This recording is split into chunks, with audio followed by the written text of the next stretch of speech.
మా దగ్గర చౌటుప్పల్లో మాజీ ఎంపీపీ ఉన్నారు, ప్రజెంట్ ఎంపీపీ గారు తాడు వెంకరెడ్డి గారు ఉన్నారు. వాళ్ళ ఊర్లో అంటే 30,000 అంటే ఒక ఓటుకి. అంటే మాకు ఆ డబ్బులు ఉన్నాయి, మేము ఏమేం చేస్తాం సెంట్రల్లో అధికారం ఉందని అహంకారంతో ఈ బీజేపీ పార్టీలు ఏదో ముందుకు సాగుతున్నారో వాళ్ళ చెమటలు ఒలిచేలా తెలంగాణలో మునుగోడు నియోజకవర్గంలో టీఆర్ఎస్ పార్టీ ముందుకు నడిచి టీఆర్ఎస్ పార్టీని 30 నుంచి 50 మెజార్టీతో గెలిపించి బీజేపీ పార్టీ ఏదైతే ఉందో అది 33వ స్థానంలో, కాంగ్రెస్ పార్టీ 2వ స్థానంలో, టీఆర్ఎస్ పార్టీ 1వ స్థానం. అంటే దాదాపు గెలుపు ఖరారు అయిపోయింది. మీరు అందరూ చూస్తూ ఉన్నారు, మీకు అందరికీ ఐడియా ఉంది. చెప్తున్నాం కదా, బీజేపీ పార్టీ కాంగ్రెస్ పార్టీ కొట్లాడుకుంటాయి సెకండ్ ప్లేస్ కోసం. కానీ టీఆర్ఎస్ పార్టీ ఆల్రెడీ దాదాపు 30,000 నుంచి 50,000 మధ్యలో మెజార్టీ ఖరారైంది. ఈరోజు చూస్తూ ఉంటే అమిత్ షా గారు మీటింగ్ కూడా ఇప్పటికీ రద్దు చేసుకున్నారు. వాళ్ళు మీటింగ్ పెడతాము 1వ తారీఖు అని చెప్పి వాళ్ళు మేము ఓడిపోతున్నామని ఫిక్స్ అయ్యి రద్దు చేసుకున్నారు.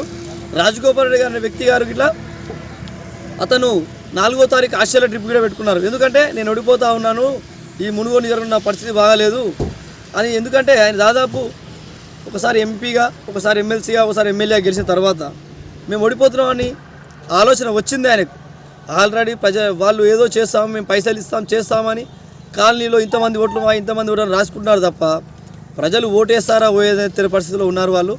దాదాపు వాళ్ళకు అర్థమైపోయింది. ఆదిత్యనాథ్ యోగి గారు కూడా వస్తున్నారని చెప్పి ప్రచారం చేశారు. వారికి కూడా అర్థమైంది కాబట్టి నేను వచ్చి మా ఇజ్జత్ తీసుకుందాని ఆలోచనతో వారికి కూడా రావడం బంద్ చేసుకున్నారు.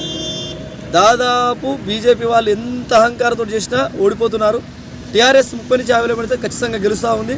ప్రజలు టీఆర్ఎస్ వైపు ఉన్నారు, నియోజకవర్గ ప్రజలు టీఆర్ఎస్ వైపు ఉన్నారు. రాష్ట్రం తెలంగాణ వైపు ఉంది. యావత్ తెలంగాణలో 70% యువత, 100లో 70% యువత టీఆర్ఎస్ వైపు. ఎందుకంటే చూస్తూ ఉంటే మునుగోడు నియోజకవర్గంలో చౌటుప్పల్ మండలంలో దండుమార్గపురం గ్రామం ఉంది. అందులో ఇండస్ట్రియల్ పార్క్ ఏర్పాటు చేశారు. ఆ ఇండస్ట్రియల్ పార్క్లో ఫస్ట్ 40,000 ఉద్యోగాలు అని చెప్పారు. ఆ తర్వాత ఫస్ట్ ఉన్నటువంటి ల్యాండ్ ఏది తీసుకున్నా దానికి 3 రెట్టింపులు ఎక్కువ తీసుకొని ఈరోజు అంటే నిన్న మొన్న జరిగిన పరిణామాల వల్ల కేటీఆర్ గారు దత్త తీసుకున్నాను నేను మునుగోడు నియోజకవర్గాన్ని చెప్పిన తర్వాత 1,00,000 నుంచి 1,40,000 ఉద్యోగాలు.